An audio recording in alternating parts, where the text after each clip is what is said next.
Saving money is supposed to make life easier. You get paid, and for a moment, everything feels under control, like you can finally breathe. But most people don't lose their money at the store. They lose it in the first few minutes after payday, when their paycheck still feels available. Nothing looks like a mistake yet. No big purchase. No reckless decision. Just a quiet moment where your money has no direction. And that's when it starts disappearing. That moment matters because it's the only time your money is truly yours, before bills, habits, and emotions quietly give it a destination. Most people think they lose control when they spend, but the real shift happens earlier, when the paycheck arrives without a plan.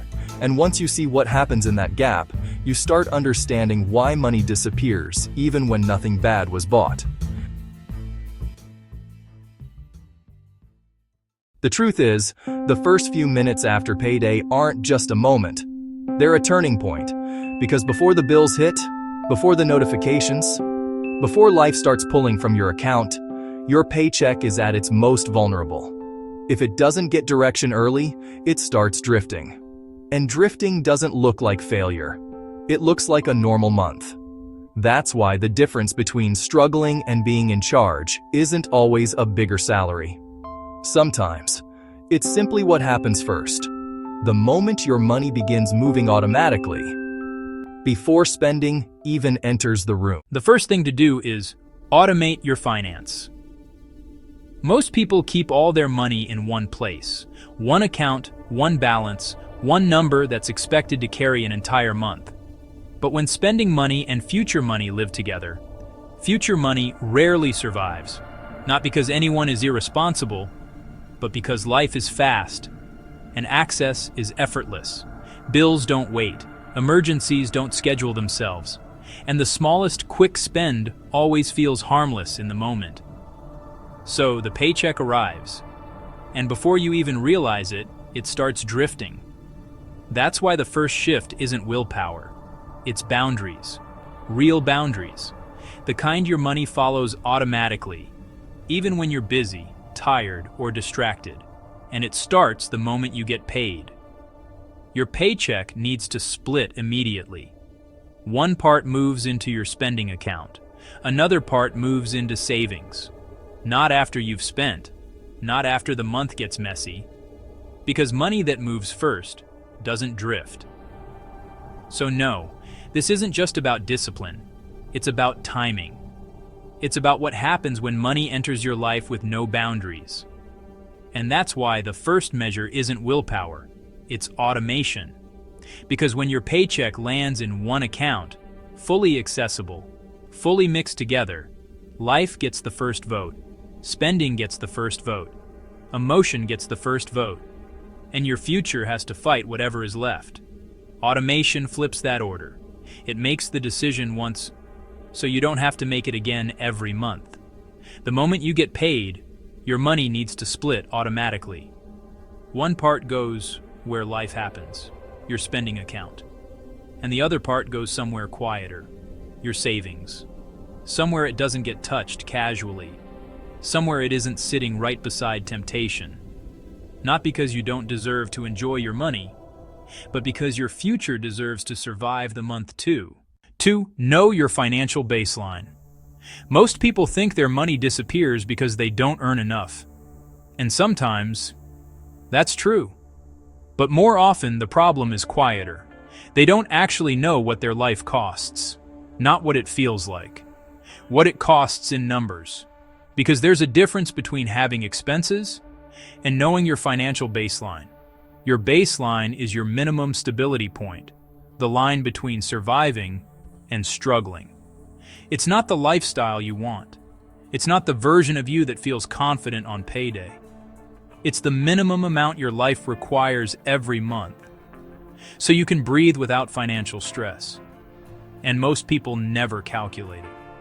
They estimate, they guess, they assume they'll figure it out. But life doesn't run on assumptions. It runs on obligations, rent, utilities, food, transportation, insurance.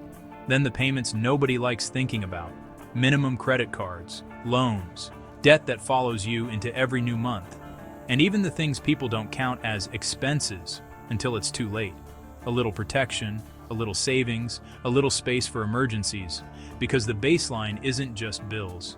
It's stability. It's the point where your life stops feeling fragile, where you're not one unexpected expense away from panic. And that number is different for everyone, but the danger is the same. If you don't know the baseline, you don't know what safe even looks like. So every paycheck feels like it should be enough, until it isn't. And when your income drops below that line, even slightly, you don't just spend less. You start borrowing from your peace, from your future, from the next paycheck. That's how debt begins for most people. Subscriptions you forgot about, memberships you don't use, apps that keep charging in the background. Then the everyday spending that doesn't feel like a choice anymore. A coffee, a quick stop, a late night order, a small reward after a long day. Not because you're foolish, but because life is heavy and comfort is easy. The problem isn't wanting comfort. The problem is never totaling the cost. So you end up living above your baseline without realizing it. And when you live above your baseline, your whole financial life becomes pressure. It answers one question that quietly changes everything. What is the least amount of money I need each month to live without financial stress? 3. Pay your high-interest debt. Not because people are reckless. It grows in the background, even when you're trying, and that's why two people can earn the same salary. Because one paycheck is fighting life, and the other is fighting life and interest. Most people think debt is just a payment. But high-interest debt isn't a payment. It pulls money from you even when you don't spend a single extra dollar. So the goal isn't to pay debt eventually. That's why the order matters. The ones with the highest interest are the ones quietly doing the most damage. And the first move isn't even paying more. Because if new borrowing keeps happening, credit cards, overdrafts, buy now, pay later, even one small decision can keep the cycle alive. So the cleanest thing you can do is make borrowing harder to reach. Not because you lack discipline. That's why freezing the card, limiting access, or removing those easy debt options works. Then comes the part most people avoid, but it's where control begins. The balance. Because once you see the interest rate, you stop guessing. For example, a payday loan at 30% isn't just debt. A credit card at 24% isn't just a bill. So the plan becomes simple. That method is what people call the avalanche approach. But for some people, the math isn't the problem. So they start with the smallest balance first. And once you see one debt disappear, your brain starts believing the rest can move too. Either strategy works, because without a strategy, debt stays random. Now here's where this gets even more real for working adults. So you end up saving. That's why some people choose a split move, not to be risky, because the real emergency isn't just a surprise bill. And once high-interest debt drops, not because you suddenly became rich, that's the turning point. First, stability. That's how wealth starts for normal people. 4. Consistent saving and investment. Not because life gets cheap. And that's when the next truth becomes hard to ignore. You can work hard and still feel behind, because time has limits. So eventually, stability requires something else. That's what consistent saving turns into when it's done long enough. And once it's a habit, it becomes leverage.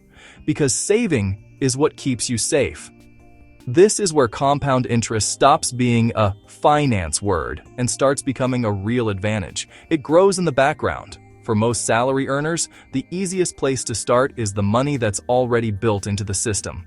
Employer retirement plans? Not exciting. Free money added on top of what you contribute. Then there's the layer most people never get to. An IRA. Not complicated. And even before investing feels comfortable, your emergency fund still needs a home that protects it. Because money that's too easy to touch eventually gets touched. That's why high-yield savings accounts matter. And once all of that is in place, it starts feeling like you're building something that can finally carry you. Slowly. 5. Outsourcing. Your consuming task. Outsourcing isn't just only for rich people, it's for tired people. People who work all day, then work again at home. Cleaning, laundry, dishes, grocery shopping, cooking every meal. Not because they love it, but because life demands it. And most people don't realize how expensive that is. Not in money, in time. Because time is the real currency of wealth. Money can return, time doesn't. That's why buying back time is one of the fastest ways to level up financially and personally. Not as a flex, as a strategy. If you can pay someone else to do something cheaper than what your time is worth, you're not being wasteful. You're buying freedom. Even small choices can change your week. A cleaner once a week, laundry pickup, grocery delivery, meal prep services. Not because you're lazy, but because you're protecting your energy. And energy is what creates progress. Because when your time is constantly spent on maintenance, your life has no space to build, no space to plan, no space to rest properly, and no space to create extra income. That's the quiet reason so many people stay financially stuck. They don't just lack money, they lack time. And once you get time back, something becomes possible that most salary earners desperately need right now: a second stream of income. Because in today's economy, one paycheck can feel fragile. Inflation rises, costs creep up, jobs change. So the smartest side hustle isn't the one that looks exciting. It's the one that fits your life.